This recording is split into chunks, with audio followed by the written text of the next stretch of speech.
doing this for them. I see George Soros, who's Jewish, who worked for the Nazis, in WikiLeaks trying to overthrow Israel. It's more complex than that. And there's a lot of weird globalist propaganda as a litmus test to hate Israel. I'll guarantee you, to the last caller, Lance, he hadn't had the Jerusalem Post call him anti-Semitic. I have, because I'm not. It's very complex. And it's very Hegelian dialectics what's going on. But we have a law passed decades ago that Jerusalem is the capital of Israel, and that our embassy should be there. And Trump says, look, we're not going to appease the Islamists anymore. We're going to start actually pushing back and get some deals. And he wants to make a deal, and he wants to have peace. Maybe he's going to be right. Maybe he's going to be wrong. We'll see. I don't know. But he's doing what he said he'd do. Am I like crying at night or rejoicing at night over this? I quite frankly am sick of hearing about Israel. I wish him great luck, everything else. I'm sick of foreign aid to everybody. I'm like Rand Paul or Ron Paul. Carlos in Canada, what do you think? Thanks for holding. Thank you very much, Alex. I believe that President Trump is a man who I respected for some time because he showed good judgment, and particularly during the campaign. And I think that in a decision like monumental decision like is made today in his announcement, I believe that he is putting the United States in a position where it's getting nothing for it or it's getting something for it. As a deal maker, it doesn't make any sense to have, in a sense, done what he has done today if there isn't something that is going to be traded against it. There's got to be. But so what if the embassies in Tel Aviv or in actually where the Israeli government is in Jerusalem? It's crazy. I mean, why not? Why is it such a big deal? Hell, we gave the Muslims part of Serbia. We let them attack Russia. I mean, what more do they want? Well, because the statements that he made today, Alex, in the context of history, and you know, you follow history very well, and it's one of your strengths.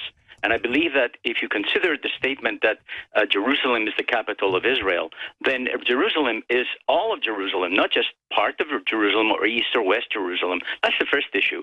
And Israel will assume it's Jerusalem. But if you know, the city of London and the London city are two different things, but they're big difference in the size of the city of London and the London city. So if you consider the surrounding areas of Jerusalem expanding to be considered, you know, Israeli territory, then you now have a question of the where is the demarcation? I think President Trump, in his wisdom, is negotiating something of a greater value for the Middle East. But in doing so, he has to be very mindful that his words and his interpretation will be taken beyond the context. And I think that's a problem for the statement. Other than that, Saudi Arabia will pay a price if it goes along with the decision, I believe. Well, I think you're right overall. Clearly, he signaled in his speech today that a big deal's happening with Israel, and that'll be curtailing the settlements. And I think that's exactly what the issue here is he's using this as a brokering point, if you know the art of the deal, try to get that rolling. We'll see what happens. This has been a multi-thousand-year fight going back to the time of Abraham, even before Muhammad came along, that those groups have been killing each other. Thank you so much, Carlos. Always great points. All right, Josh and Nick and everybody else, Harry, your calls are straight ahead. Boy, I got to tell you, we have had some really smart callers today who have brought up legitimate issues with what President Trump is doing. But we've had some others that are just really angry at me, bringing up points that, from my research, aren't entirely accurate. Again, I am sick and tired of the Israel-Palestinian thing. I wish they could all live in peace. But the other Muslim countries around there won't take any of the so-called Palestinians. And a lot of them are just refugees from other countries. Just like there are a lot of refugees from all over the world wanting to go to Israel claiming they're Jewish. And a lot of them have no connection to it and are really poor. But Israel still takes Ethiopian Jews, you name it, into the country. So I just don't think Israel is the most important country in the world. I don't think it has the most evil in the world. It's a mixed bag. And quite frankly, I like to see Trump follow through on his promises. But at the same time, I just am sick of it, you know? I mean, humanity faces so many threats. AI, GMO, the globalists, the eugenicists. And I see Israel being used as a set piece in all of this. That's what I see. But we're taking your phone calls right now on the subject. And it is very interesting.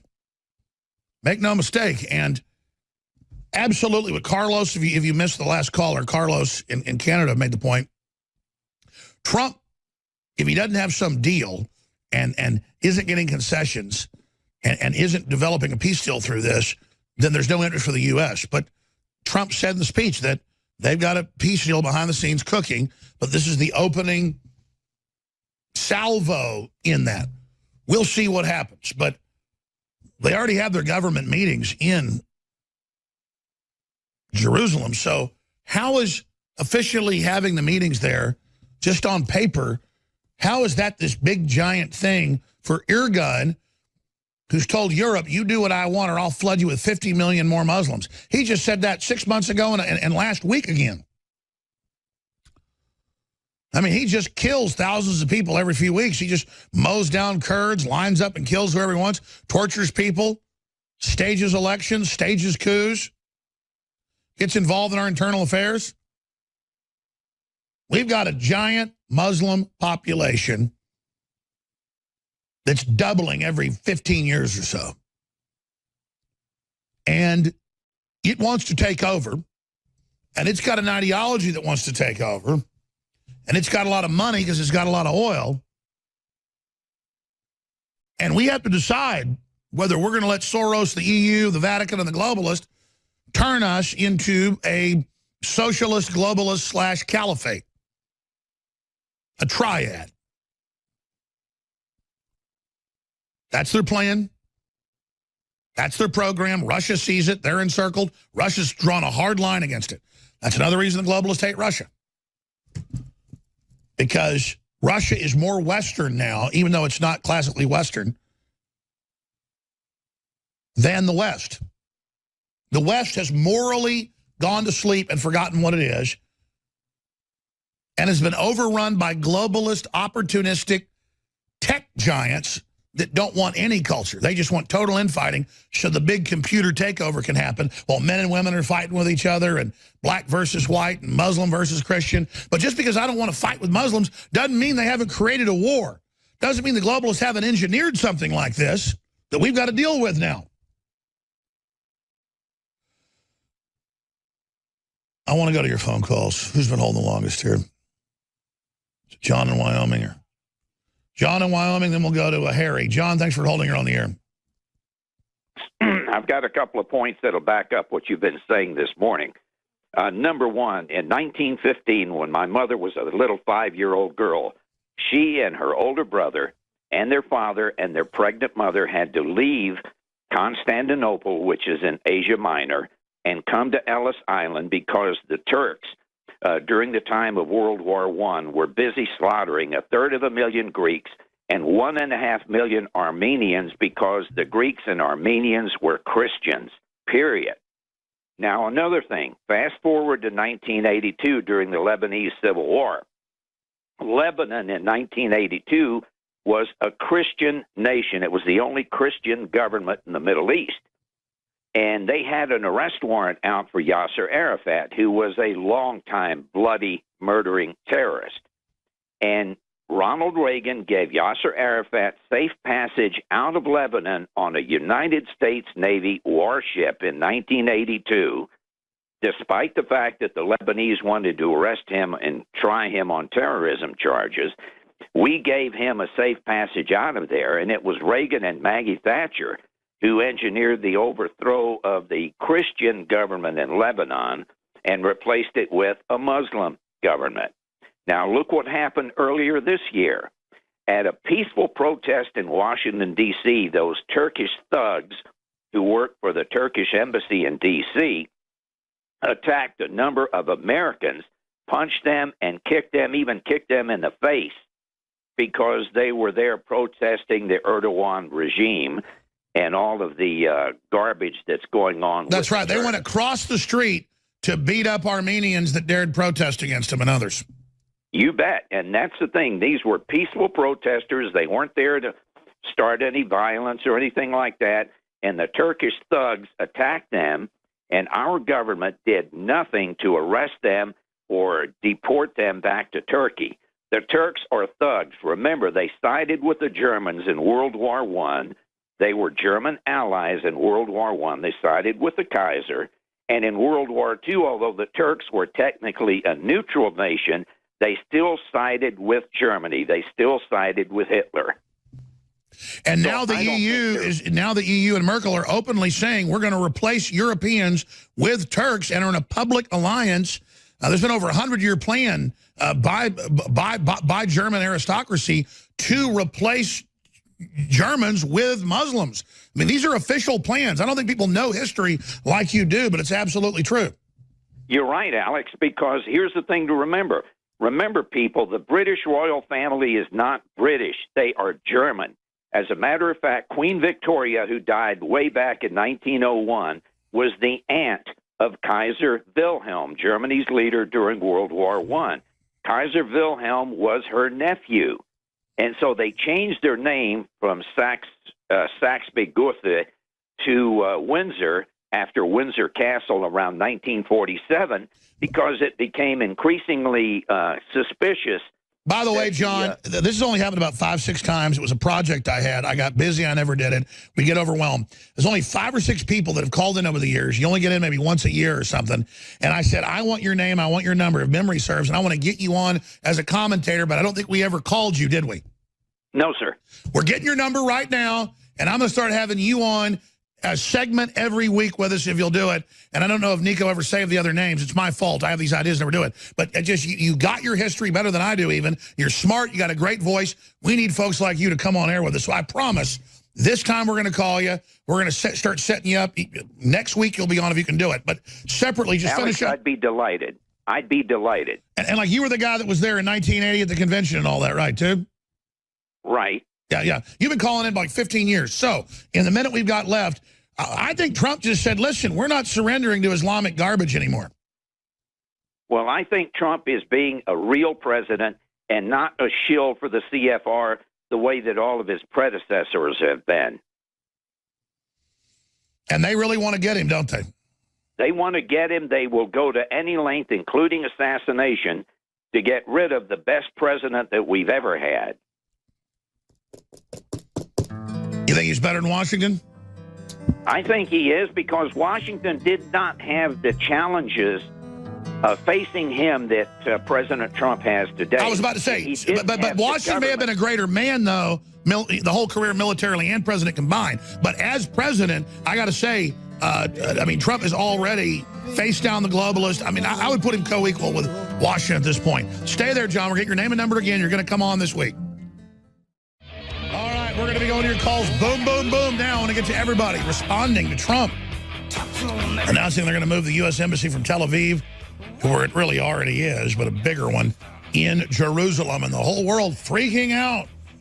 We've got to play patty cake with the Muslims that are all running around killing each other and killing Christians and killing anybody else that doesn't conform to them. Why play patty cake? Why sit there and go along with this globalist operation to create global instability? Trump wants stability. I want the Muslims to live in peace. We'll see what happens. We got Jeremy in California thinks Trump's making the wrong move. Thanks for holding. Hey, man. Thanks for taking my call. Thank you. Yeah, I agree. I disagree with you on this. I actually disagree with you on a few things lately. But quickly, though, can I make a guest request? Yes, sir. For you in the future? You know that broadcaster Pete Santilli just got released from jail. I think it'd be very interesting to hear his story. And I think you guys should get him on and talk to him about his the last 2 years.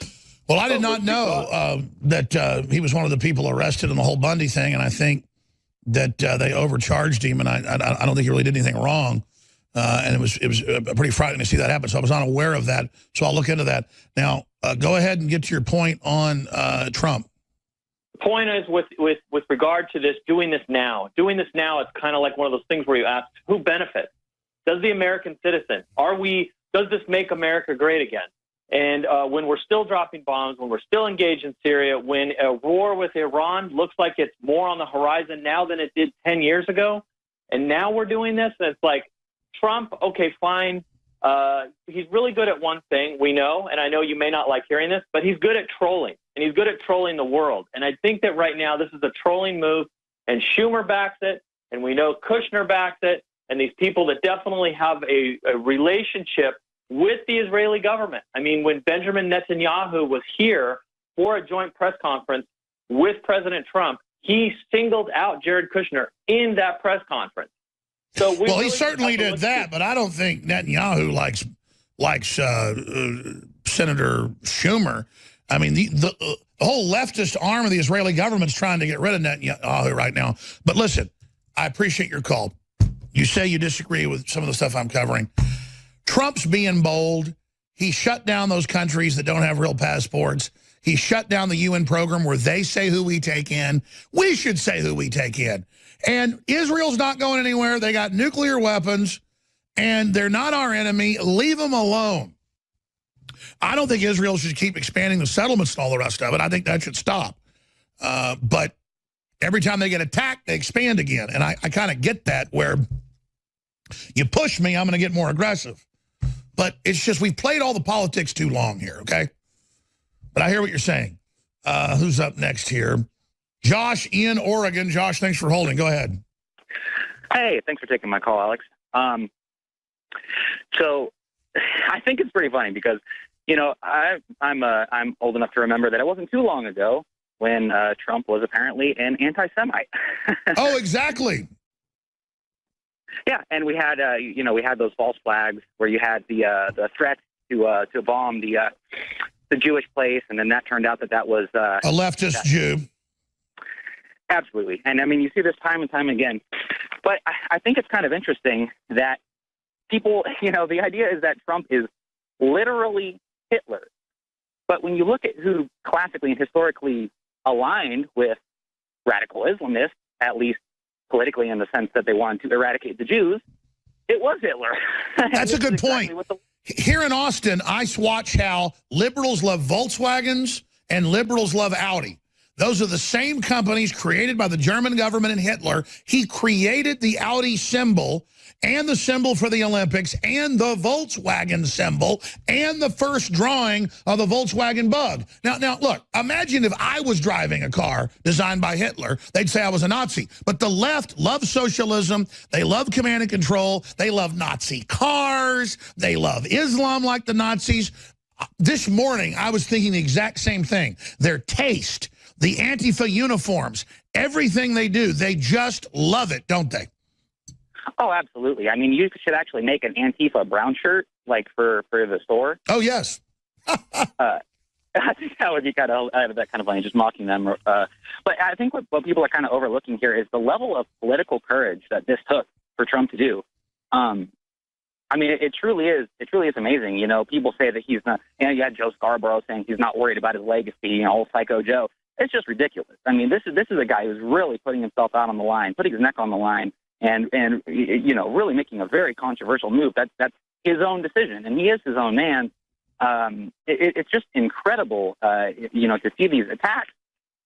But when it comes to the making a deal, with the Palestinians, it's something like North Korea. They're coming out now and saying, if you would just allow us to have nukes, we won't nuke you.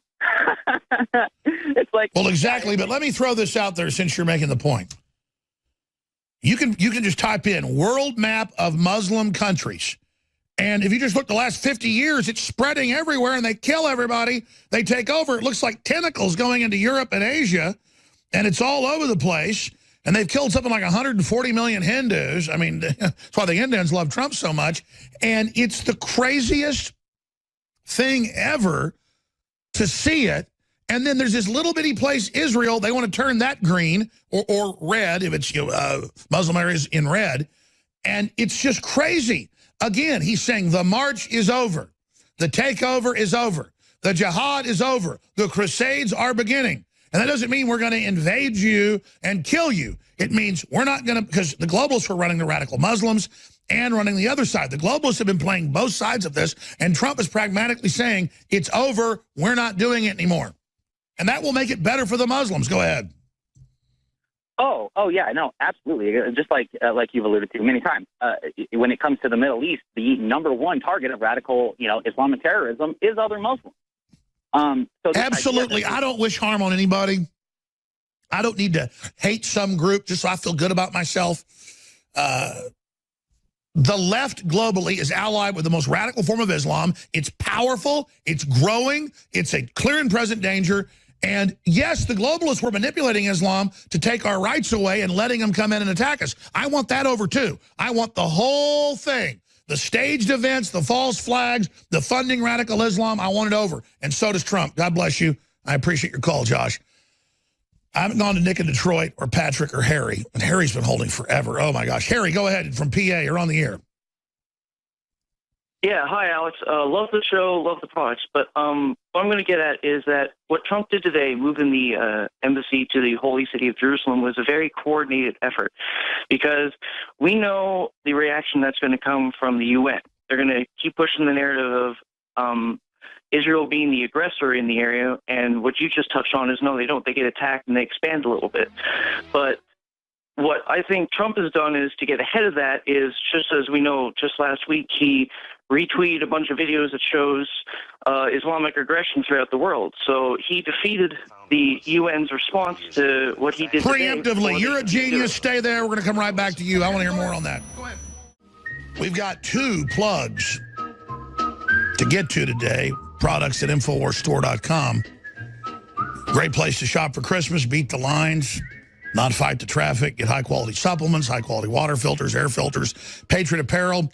We've got some big specials running right now. Vitamin Mineral Fusion, 50% off with all the amino acids, the vitamins, the minerals. It's great for yourself, your children, your family. Tastes great. All organic. We've also got the fluoride-free, colloidal silver, empowered, emboldened, iodine colloidal silver in the toothpaste. We've got Super Blue, 50% off as well at InfoWarsStore.com or 888-253-3139, and that funds it all and makes it all possible. We've got some other new products there as well, but I'm so focused on news today. If you want to find out about our new product on the site, you can just go look it up for yourself. It's called Alpha Power, and it would just take too long to get into it. It's too good. It's too important, a new product. I believe it'll become probably our #1 bestseller, so I'm not going to talk about it anymore because you can't do it justice. I want to go back to your calls as we get our guest, member of the European Union Parliament from the UK, Janice Atkinson, on in just a few minutes. But Harry in Pennsylvania, you were finishing up Trump's strategy that I agree, putting out the Islamic atrocities first, letting the UN and others attack him for that, so that then they'll look even stupider when they attack him. We're talking about moving our embassy from Tel Aviv to Jerusalem.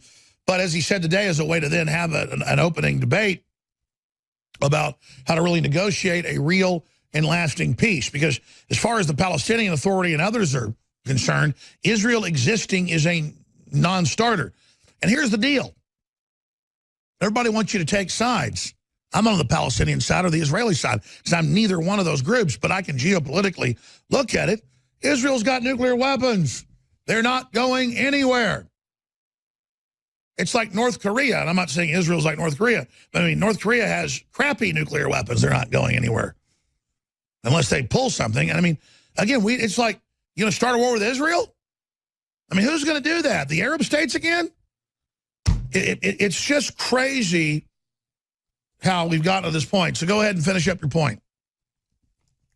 Yeah, well, the reason why I'm going to finish off where is that Trump has got so many million people following him on Twitter, even more people following him on Facebook. So when he retweets just raw footage reality, it's not staged, it's not set up that way. It's just Muslims doing these acts of their own volition, it pushes the Overton window back into the realm of actually having an open discussion of what the problems are.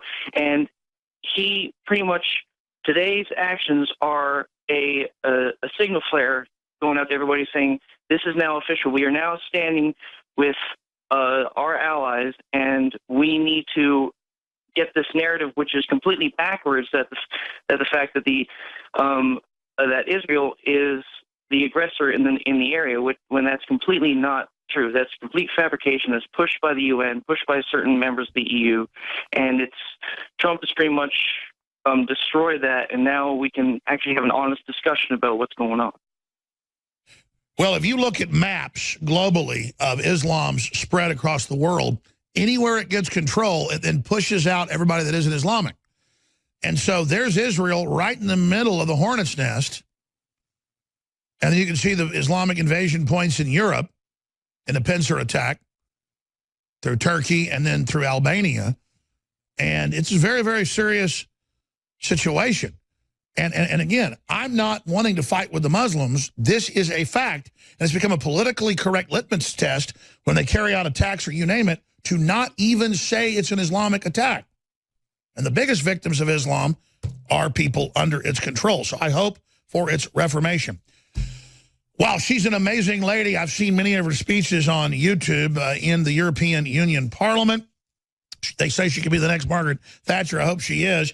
She's been behind the Brexit with Nigel Farage and others. Janice Atkinson was elected to the European Parliament in 2014 to secure referendum on Britain's membership in the unelected dictatorial EU, because the bureaucracy is unelected and then it has the parliament under it. For 20 years, she's campaigned to leave the undemocratic, expensive, unaccountable, arrogant EU. And on the 23rd of 2016, she did, but now they're striking back.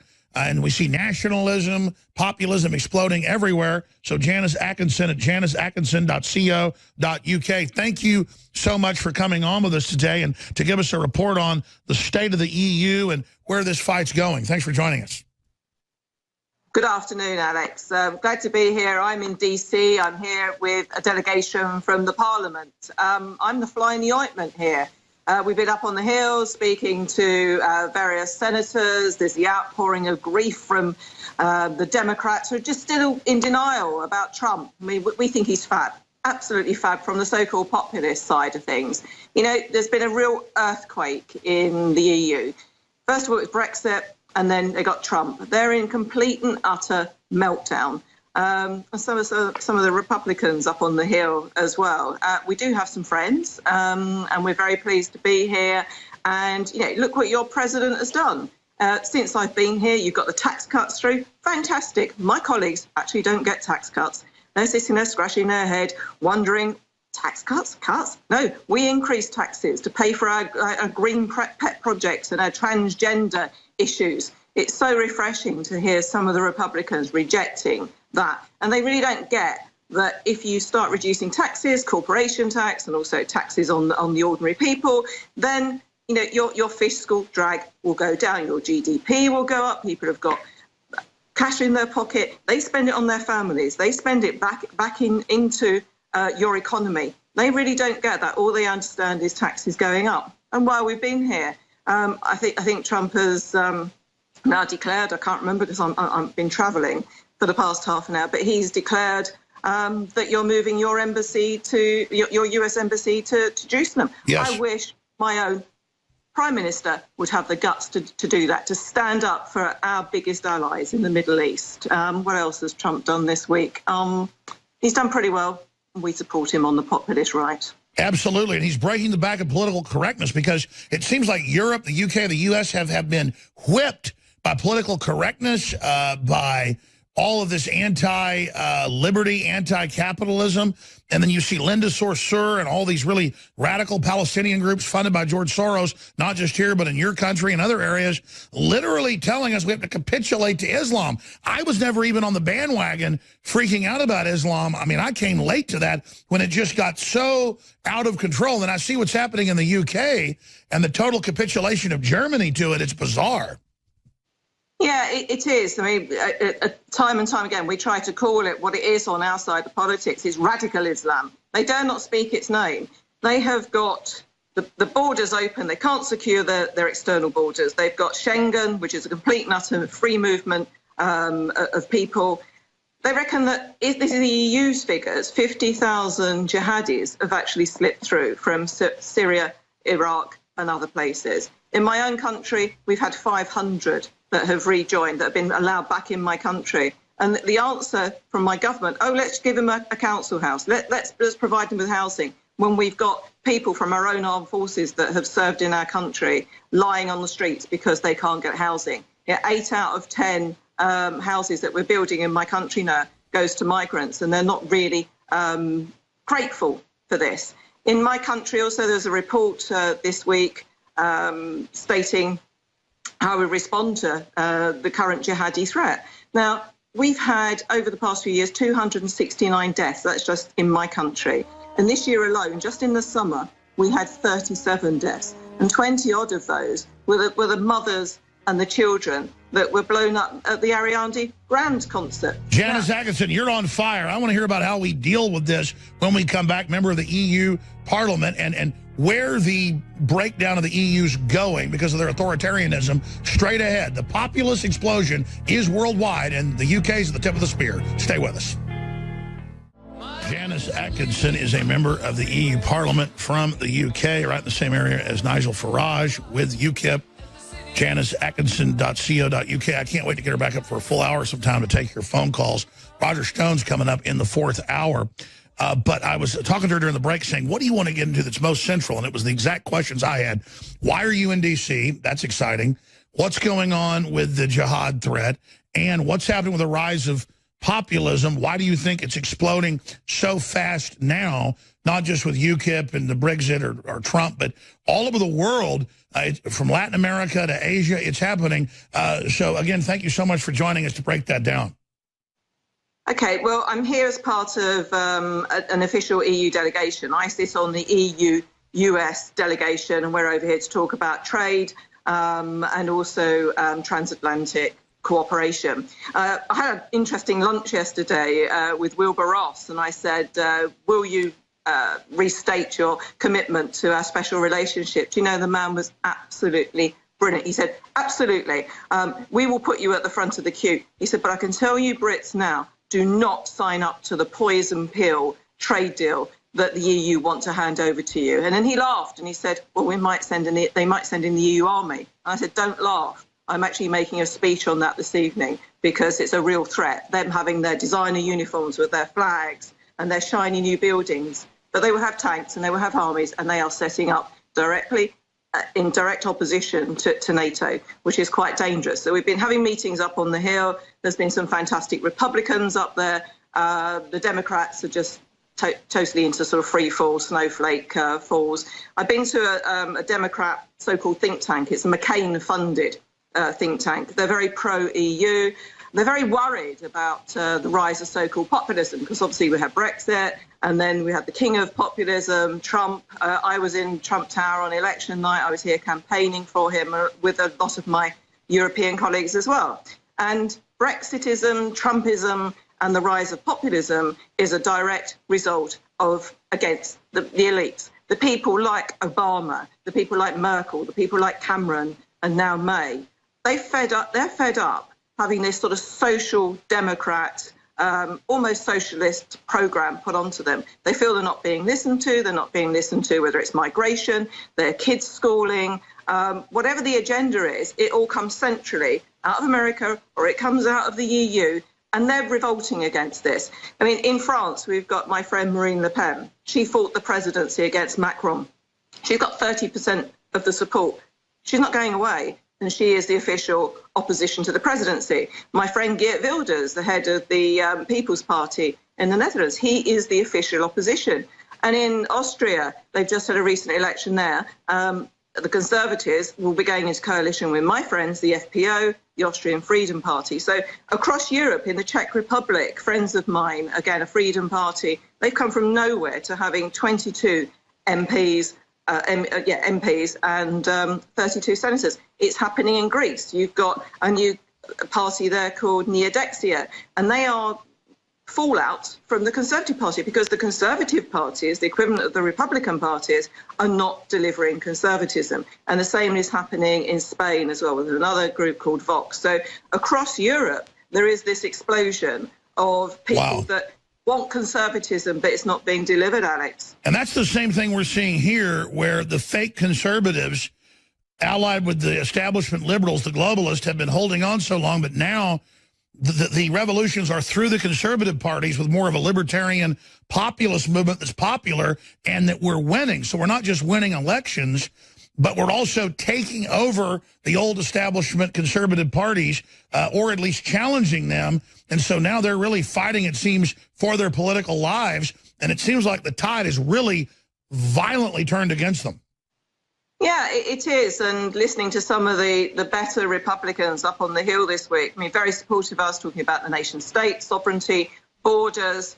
And the EU is very diplomatic when it comes over here, and there is a consensus. So even from the alt-left, the communists, through to Angela Merkel's people, and the odd liberal here as well, they are all speaking with one voice. And then I pop up saying, actually, the reality is this is happening. And we are very kind to each other. We're very diplomatic. But I've had some of my colleagues turn their guns on me this week. She doesn't speak for us. I said, well, actually, I speak for millions. No, I don't speak for you, but I speak to the 9 million people that I represent in the southeast of England. I don't represent the 500 million in Europe. I'm supposed to, apparently, but I don't. I represent my own country.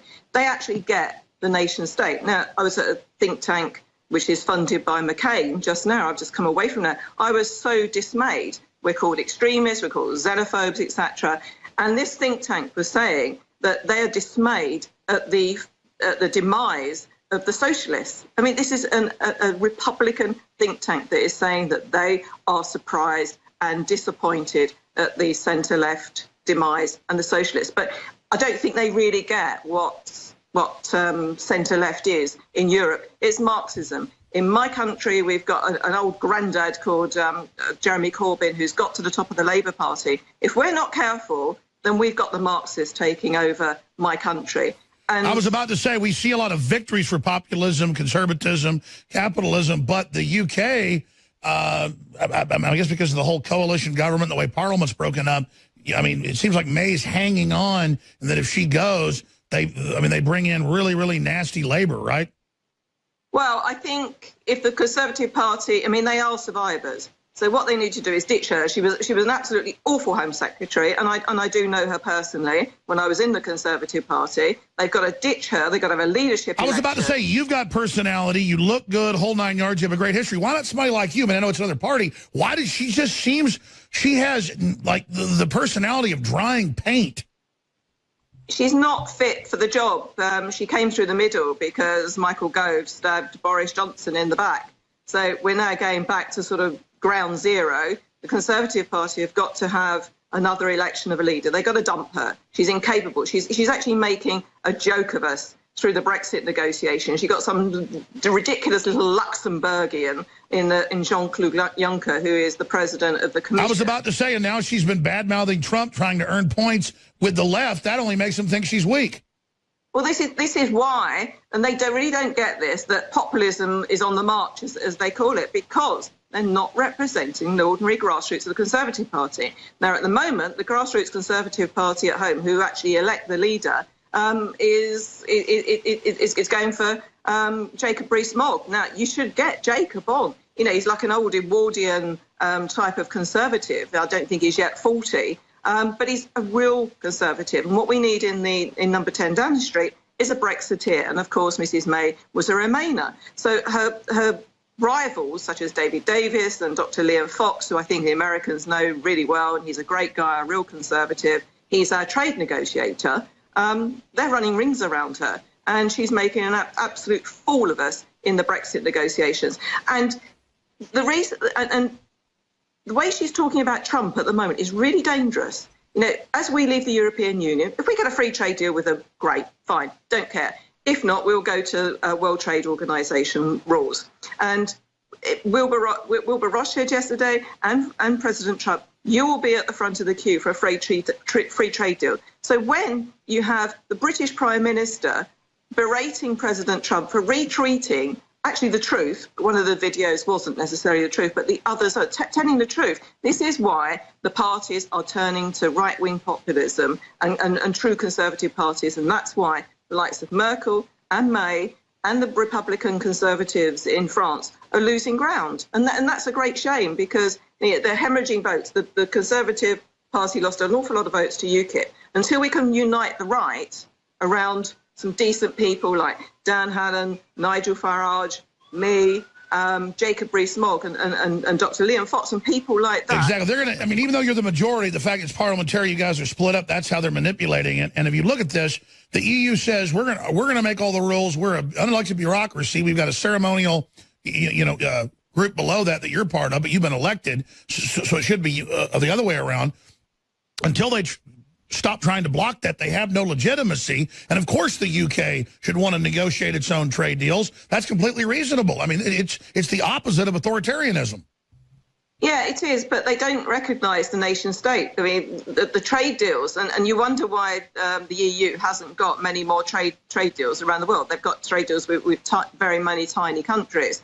And that's because the woman in charge of trade is a woman called Cecilia Malmström. She's Swedish, and her expertise is teaching sociology. That was her job. So when you put a hold on, do 5 more minutes with us. Janice Atkinson, member of the EU Parliament from the UK. We only got to go to break for 2 minutes. I want to come back briefly just for 5 more minutes and ask you where you see the EU going on its current course. Is it irrevocably damaged, and what does the collapse look like when and if it comes? Stay with us. Hour number 4, Roger Stone, a few